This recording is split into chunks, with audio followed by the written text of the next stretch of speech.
نحمده ونصلي على رسوله الكريم اما بعد فاعوذ بالله من الشيطان الرجيم بسم الله الرحمن الرحيم رب اشرح لي صدري ويسر لي امري واحلل عقدة من لساني يفقهوا قولي ولا تؤتوا السفهاء اموالكم، اور نہ تم دو بے وقوفوں کو اپنے مال۔ سفہاء کا لفظ مرد اور عورت دونوں کے لیے ہے، جو ناسمجھ ہوں، جو اس قابل نہ ہو کہ مال کی حفاظت کر سکیں۔ تو حکم یہ دیا جا رہا ہے کہ اپنے میں سے جو بے وقوف ہیں ان کو مال مت دو۔ اللتی جعل اللہ لکم قیاما، وہ مال جسے اللہ نے تمہارے لیے قیام زندگی کا ذریعہ بنایا ہے۔ تو اس سے کیا پتہ چلتا ہے کہ مال نہ تو عیاشی کا ذریعہ ہے اور نہ ریاکاری کا ذریعہ، بلکہ مال زندگی کے قیام کا ذریعہ ہے، یعنی زندگی کی گزران کا ذریعہ ہے۔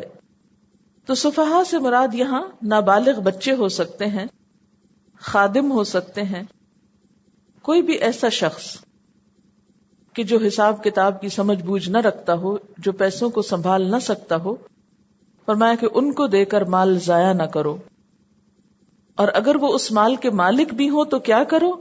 وَارْزُقُوهُمْ فِيهَا، انہیں اس میں سے کھانا دو، وَاكْسُوهُمْ، اور انہیں کپڑا پہناؤ، وَقُولُوا لَهُمْ قَوْلًا مَعْرُوفًا، اور ان کو بھلی بات کہو۔ یعنی نابالغ بچوں کو، ناسمجھ لوگوں کو کھانا کپڑا تو دو، اور جب وہ مال کا مطالبہ کریں تو ڈانٹ ڈپٹ نہ دو، بلکہ اچھے الفاظ میں ان کو سمجھا دو۔ قولوا لہم قولا معروفا، عمدہ طریقے سے بات کرو۔ یہاں تھوڑی سی بات آپ اسلام میں مال کی حیثیت کے بارے میں یا مال کی جو ویلیو ہے اس کے بارے میں بھی سمجھ لیں کہ مال کوئی بری چیز نہیں۔ قرآن پاک میں مال کے لیے لفظ خیر بھی استعمال ہوا ہے، وَإِنَّهُ لِحُبِّ الْخَيْرِ لَشَدِيدٌ، کہ انسان مال کی محبت میں بری طرح مبتلا ہے، بہت سخت ہے۔ مال کی حفاظت ضروری امر ہے۔ نبی صلی اللہ علیہ وسلم نے فرمایا، من قتل دون مالہ فہو شہید، جو اپنے مال کی حفاظت کرتے ہوئے مارا گیا وہ شہید ہوتا ہے۔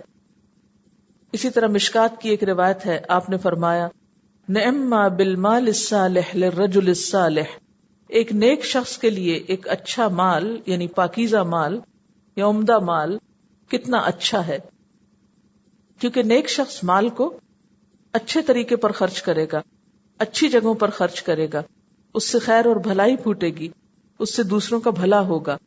اس لیے ایک اچھی چیز ایک اچھے شخص کے ہاتھ میں ہو تو اس کا استعمال بہتر طریقے پر ہوگا۔ اسی طرح ایک اور روایت میں آتا ہے، لا بأس بالغنى لمن اتقى اللہ عز وجل، کسی شخص کے امیر ہونے میں کوئی حرج نہیں جب تک کہ اس کے دل میں اللہ عز وجل کا تقوی ہو۔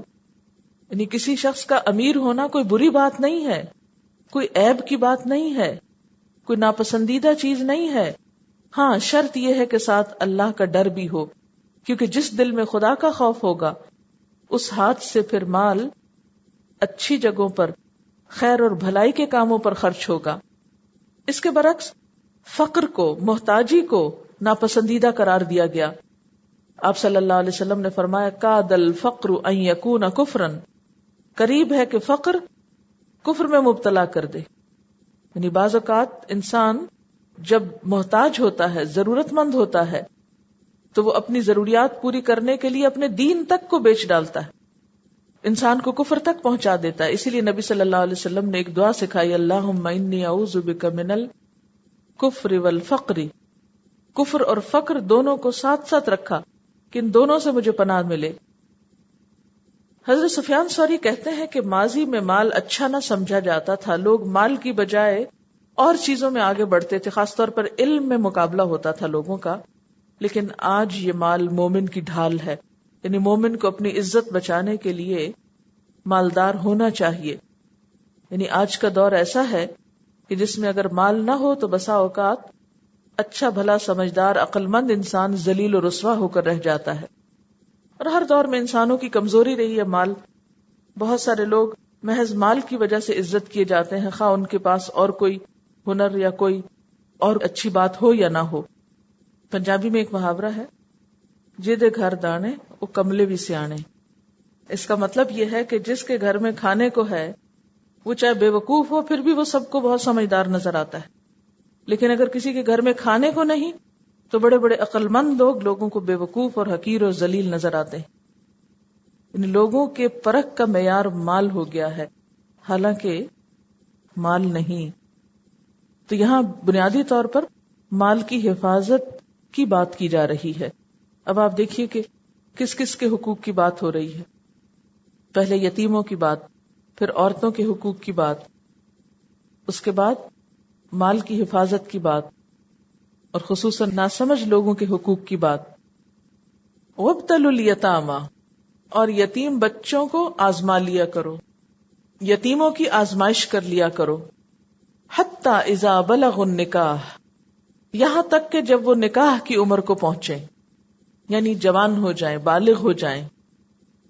فَإِنْ آنَسْتُم مِّنْهُمْ رُشْدًا، پھر اگر تم ان میں کوئی بھلائی پاؤ، سمجھداری پاؤ، فَادْفَعُوا إِلَيْهِمْ أَمْوَالَهُمْ، تو ان کو ان کے مال دے دو. وَلَا تَأْكُلُوهَا إِسْرَافًا وَبِدَارًا، اور نہ تم کھاؤ ان کو زیادتی کے ساتھ اور جلدی جلدی. أَن يَكْبَرُوا، کہ وہ بڑے ہو جائیں گے.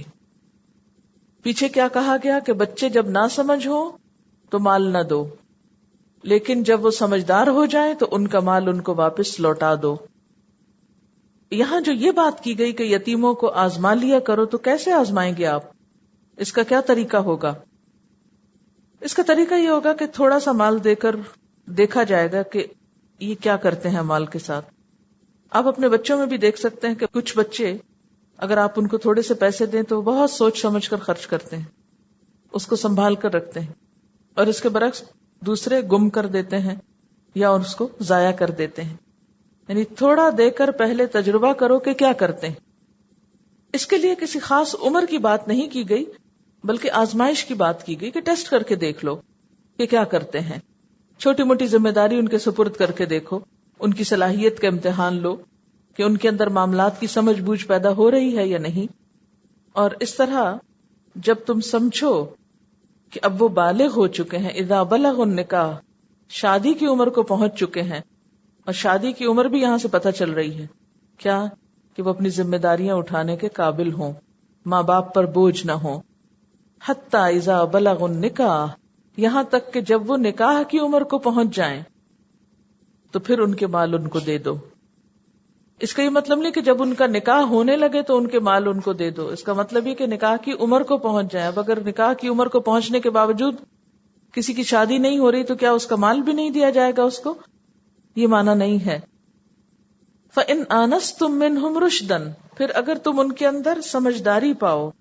رشدن سمجھ بوجھ، علمی اہلیت، دینی صلاحیت. اور آنستم کا لفظ الف نون سین سے ہے، کسی چیز سے انس پانا، محسوس کرنا، کسی دوسرے سے مانوس ہونا. تو گویا مال حوالے کرنے کی دو شرائط ہیں، ایک بلوغت اور دوسرے رشد. فَادْفَعُوا إِلَيْهِمْ أَمْوَالَهُمْ، تو ان کے مال ان کو دے ڈالو. وَلَا تَأْكُلُوهَا إِسْرَافًا وَبِدَارًا، اسراف کہتے ہیں زیادتی کرنے کو، ضرورت سے زائد خرچ کرنا، ہر کام میں حد سے آگے بڑھ جانا. اور بدارن بے دال رے سے ہے، کسی کام کو مطلوبہ وقت سے پہلے کر لینا، جلدی کر لینا. یعنی اس ڈر سے کہ بچے بڑے ہو جائیں گے تو بہت زیادہ مال استعمال کر کے اسے ختم نہ کرو، اور جلدی جلدی نہ اسے ختم کرو کہ پھر یہ ہمارے ہاتھ سے نکل جائے گا. اس لیے بہتر ہے کہ ہم ہی انجوائے کریں اس کو خرچ کرنے میں، کیونکہ بعض اوقات خرچ کرنے کا بھی ایک وہ مزہ ہوتا ہے نا کہ یتیم کو اس کا مال دینے سے پہلے خود ہی خرچ کر کے ختم کر ڈالو. خواہ انہی پہ خرچ کرو، زیادتی کے ساتھ زائد از ضرورت اور جلدی جلدی خرچ کر کے اسے ختم نہ کرو. ومن کان غنیا، اور جو کوئی مالدار ہو، فلیستعفف، تو چاہیے کہ پرہیزگاری سے کام لے، یعنی وہ یتیم کے مال میں سے کچھ نہ کھائے. ومن کان فقیرا، اور جو کوئی محتاج ہو، فلیأکل بالمعروف، تو چاہیے کہ معروف طریقے سے کھائے. پیچھے یہ منع کیا گیا تھا نا کہ ان کے مال اپنے مالوں میں مت ملاؤ. اب اس میں بسا اوقات یہ ہوتا تھا کہ الگ الگ کھانا پکانا بہت مشکل کام تھا، تو ایسی صورت میں کئی ایک آپشنز دی گئیں.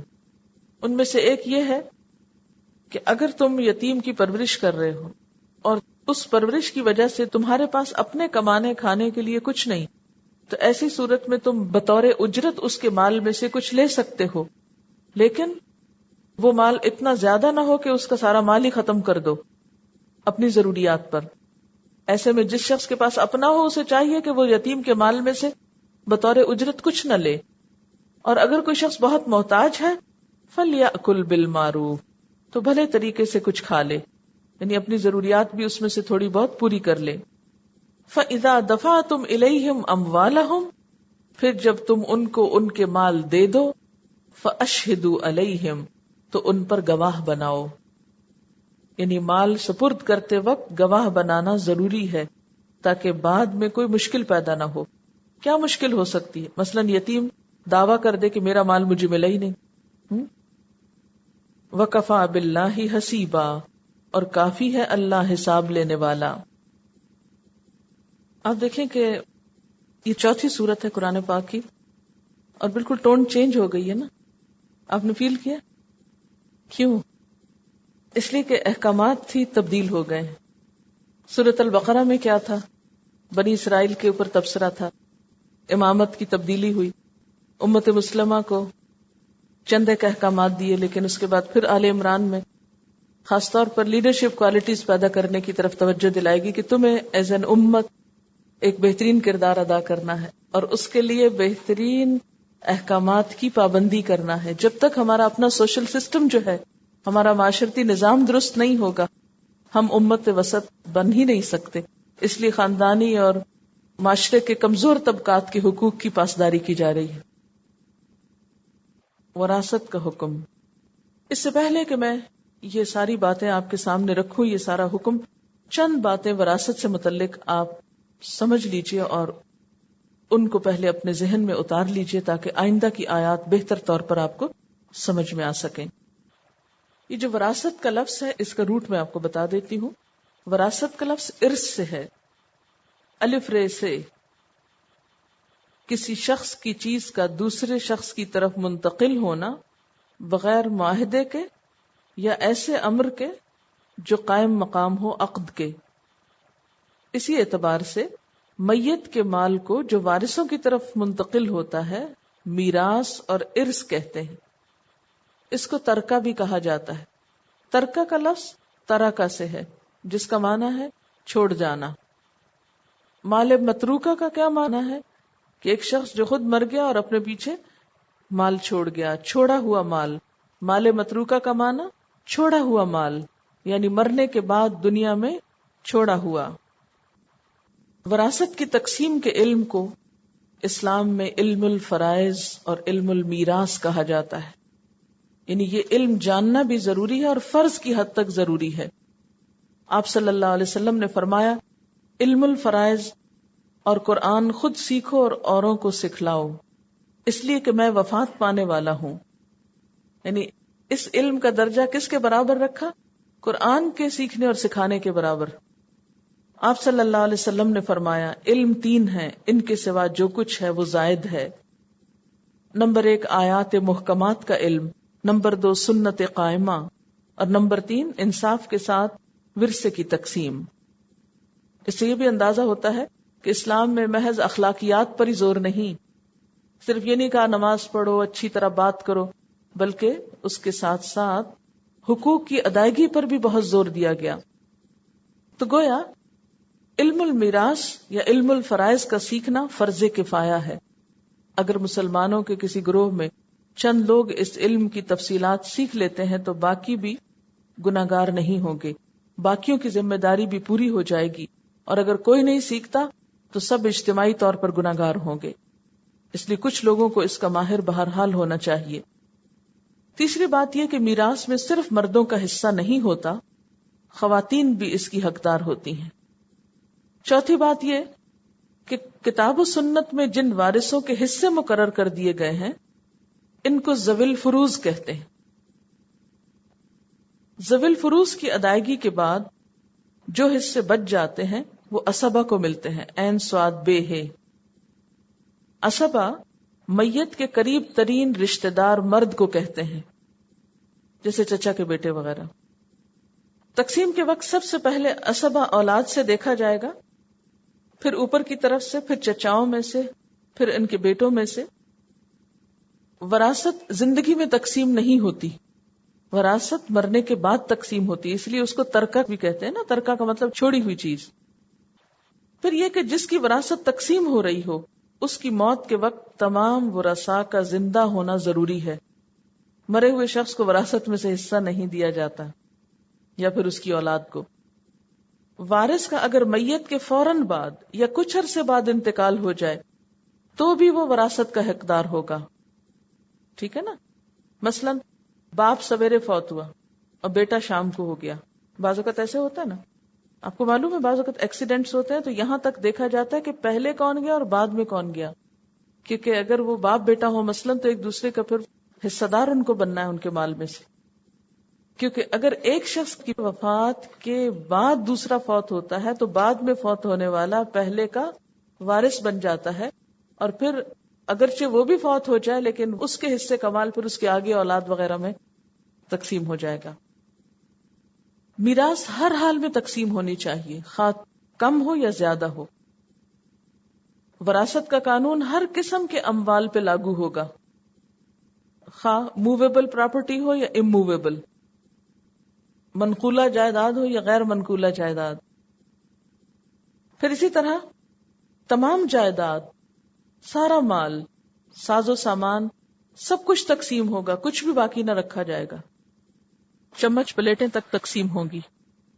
وراثت مرنے کے فوراً بعد تقسیم ہونی چاہیے، سوائے ایک صورت کے جب میت کی بیوی کے بچہ پیدا ہونے کا انتظار کیا جائے.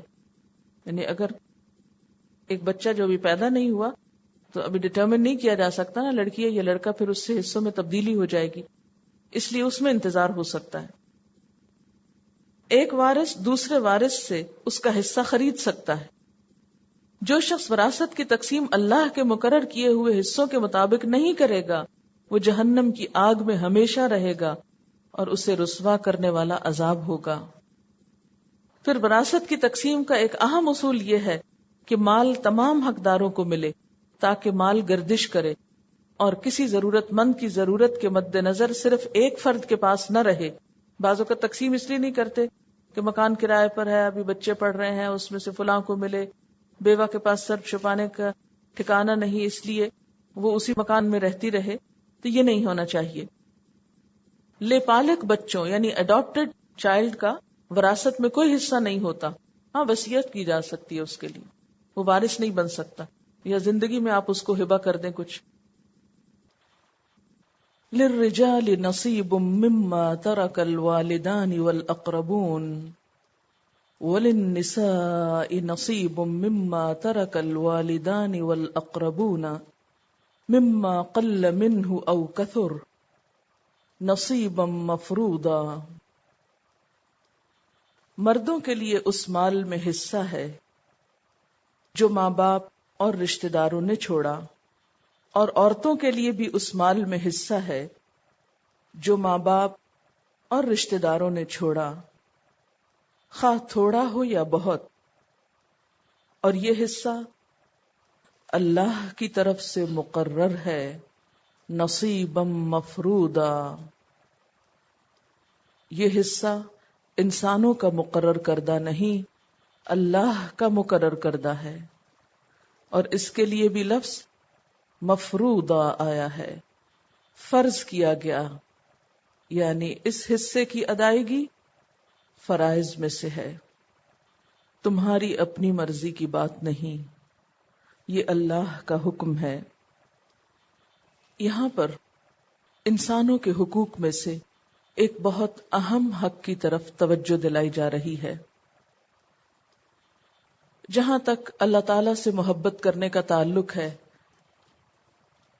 اللہ کی بندگی کرنے کا تعلق ہے، تو دنیا کے تمام مذاہب میں اس کا ذکر ملتا ہے. انسانوں کے ساتھ اچھا سلوک کرو، اس کی تعلیم بھی سب دیتے ہیں، لیکن وہ اچھا سلوک کس طرح کرو، انسانوں کے حقوق کیا ہیں، کس کا حق کتنا ہے، اس کی تفصیلات نہیں ملتی.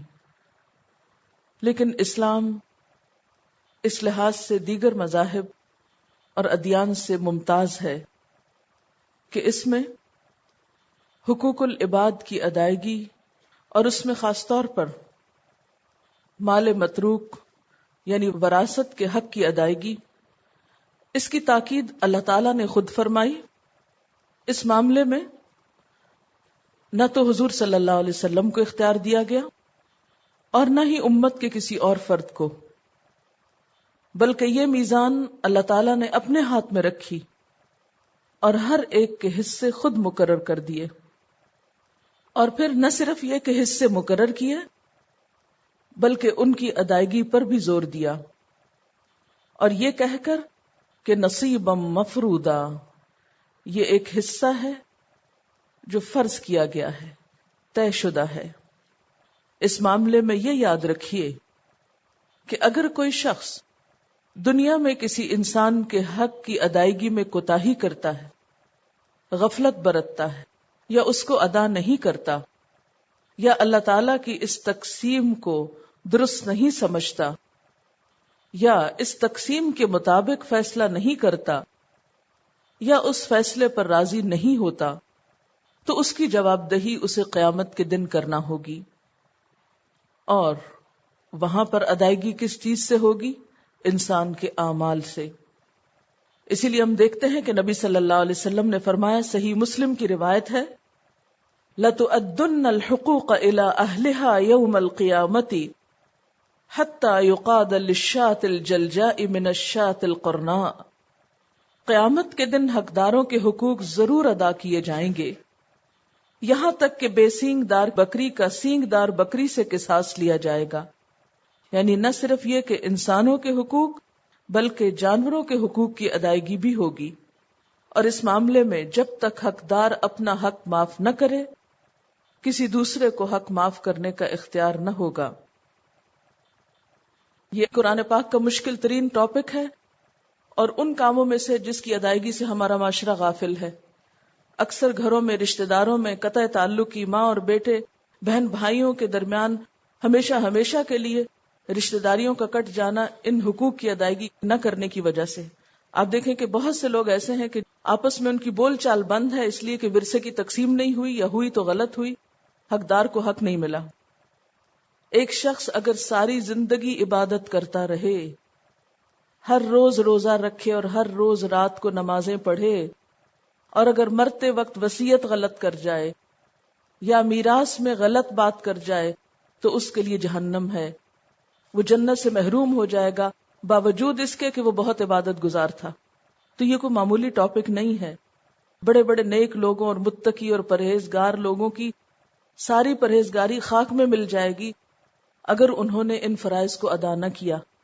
اس لیے اس ٹاپک کو بہت اچھی طرح سمجھنے کی بھی ضرورت ہے. اس علم کو اللہ تعالیٰ نے علم الفرائض قرار دیا ہے، تو یہ معمولی علم نہیں ہے. اس لیے اس کا یکسوئی سے سمجھنا بہت ضروری ہے اس کی اہمیت کے پیش نظر. یعنی اس حق میں کوتاہی کی وجہ سے دنیا بھی جہنم بنتی ہے اور آخرت بھی جہنم بنتی ہے. اور ہمارے معاشرے کے اندر اس سے غفلت بہت عام ہے، اس کی طرف توجہ ہی نہیں.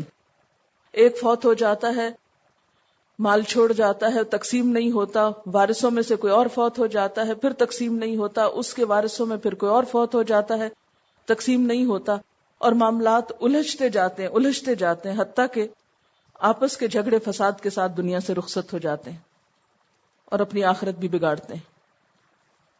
تو اسلام کا قانون میراث اللہ تعالیٰ نے ہمیں دیا ہے. اس کے نازل ہونے سے پہلے عربوں کے ہاں وراثت کی تقسیم کے 3 طریقے تھے. نمبر 1، ایک دوسرے سے عہد، یعنی کوئی شخص کسی دوسرے کو کہہ دیتا کہ میری جان تیری جان، میرا خون تیرا خون، میں تیرا وارث تو میرا وارث. یعنی آپس میں ایک دوسرے سے معاملہ طے کر لیا جاتا تھا، آپس میں دوستی اور بھائی چارہ اس طرح بڑھا لیا جاتا تھا کہ یوں کہتے تھے کہ میری جان تیری جان، یعنی میری جان تیری جان کے برابر ہے، یعنی میری جان اور تیری جان میں فرق نہیں، میرا خون تیرا خون، یعنی اگر میرے خون کو کوئی نقصان پہنچے تو سمجھو کہ وہ تمہارے اپنے خون کو پہنچا، میں تیرا وارث تو میرا وارث، یعنی آپس میں ویسے کوئی رشتہ نہیں، محض دوستی کی بنا پر ایسی باتیں کیا کرتے تھے۔ تو جب کوئی شخص کسی سے ایسا عہد کر لیتا تو اس کے مقابلے میں بھائی یا بیٹے کسی کو بھی ورثہ نہیں ملتا تھا، وہ اس کے دوست کو بس مل جاتا یا اس کے معاہد کو مل جاتا جس سے اس نے عہد کر رکھا ہوتا، اور اس طرح خون کے رشتے محروم ہو جاتے۔ دوسرا طریقہ تھا متبنہ بنانا۔ متبنہ کا مطلب ہوتا ہے منہ بولا بیٹا۔ اقربا کو وراثت سے محروم کرنے کا ایک اور طریقہ یہ تھا کہ اگر کسی کی اولاد نرینہ یعنی بیٹا نہ ہوتا تو وہ کسی اور کو اپنا بیٹا بنا لیتا، بیٹا کہہ کے پکارتا، تو ایسا منہ بولا بیٹا اس شخص کی پوری وراثت کا حقدار سمجھا جاتا تھا اور کسی دوسرے رشتہ دار کو اس میں کوئی حصہ نہ ملتا۔ تیسری صورت یہ تھی کہ میراث تقسیم تو ہوتی لیکن صرف بیٹوں کو حصہ ملتا۔ وہ لوگ جو جنگ لڑ سکتے تھے، گھڑ سواری کر سکتے، نیزہ لے کر لڑ سکتے تھے، ان لوگوں کو صرف میراث میں حصہ دیا جاتا، باقیوں کو محروم کر دیا جاتا۔ اسلام نے ان طریقوں کو منسوخ کیا اور کیا حکم دیا؟ للرجال نصیب مما ترک الوالدان والاقربون، مردوں کے لیے حصہ ہے اس میں سے، اور مردوں سے مراد یہاں بالغ مرد نہیں بلکہ اس سے مراد نابالغ بچے بھی ہیں، خواہ وہ ماں کے پیٹ میں ہی کیوں نہ ہو، ان کا بھی حصہ ہے۔ کس میں سے؟ مما ترک الوالدان، اس میں سے جو چھوڑ جائیں والدین۔ والدین سے مراد ماں اور باپ، ماں چھوڑے یا باپ چھوڑے بچوں کا اس میں حصہ ہے۔ والاقربون، اور جو رشتہ دار چھوڑ جائیں۔ وللنساء، اور عورتوں کے لیے بھی نصیب، حصہ ہے، مما ترک الوالدان، اس میں سے جو چھوڑ جائیں والدین، والاقربون، اور رشتہ دار۔ یعنی وراثت میں صرف مرد ہی نہیں بلکہ عورتیں بھی حصے دار ہوں گی۔ دونوں کے لیے ایک ہی طرح کے الفاظ استعمال ہوئے ہیں۔ اس کے بارے میں ایک روایت بھی آتی ہے کہ جنگ احد کے بعد حضرت سعد بن ربیع کی بیوی اپنی 2 بچیوں کو لے کر آپ صلی اللہ علیہ وسلم کی خدمت میں حاضر ہوئی اور انہوں نے عرض کیا کہ اے اللہ کے رسول صلی اللہ علیہ وسلم، یہ سعد کی بچیاں ہیں جو آپ کے ساتھ احد میں شریک ہوئے تھے، ان کے چچا نے پوری جائیداد پہ قبضہ کر لیا ہے اور ان کے لیے کچھ نہیں چھوڑا، اور مال کے بغیر ان کا نکاح نہیں ہو سکتا۔ آپ نے فرمایا اللہ تعالیٰ خود اس معاملے میں فیصلہ فرمائے گا۔ پھر میراث کی آیات نازل ہوئیں تو آپ نے سعد کے بھائی کو بلایا اور فرمایا کہ ترکے میں سے 2/3 تو بچیوں کو اور 8واں حصہ ان کی والدہ کو دو، باقی جو بچے وہ تمہارا ہے، یعنی 24 حصوں میں سے 5 حصے۔ دوسری بات یہ فرمائی گئی مما قل منہ، اس میں سے جو تھوڑا ہو اس میں سے، او کثر، یا زیادہ ہو۔ اس سے کوئی فرق نہیں پڑتا کہ وہ مال زیادہ ہے یا کم، کیونکہ بسا اوقات زیادہ مال تو تقسیم ہو جاتا لیکن چھوٹی چھوٹی چیزوں کے معاملے میں توجہ نہ دی جاتی کہ یہ تو معمولی سی چیز ہے، اس کا کیا تقسیم کرنا۔ لیکن اسلام نے اس بات کی تاکید بھی کی کہ چیز چھوٹی ہو یا بڑی ہو، کم قیمت ہو یا زیادہ ہو، اسے تقسیم کرنا ہوگا۔ نصیبا مفروضا، ایک حصہ ہے فرض شدہ، یہ اللہ کی طرف سے ہے۔ وآخر دعوانا ان الحمد للہ رب العالمین. سبحانک اللہم وبحمدک نشہد ان لا الہ الا انت نستغفرک ونتوب الیک. والسلام علیکم ورحمۃ اللہ وبرکاتہ.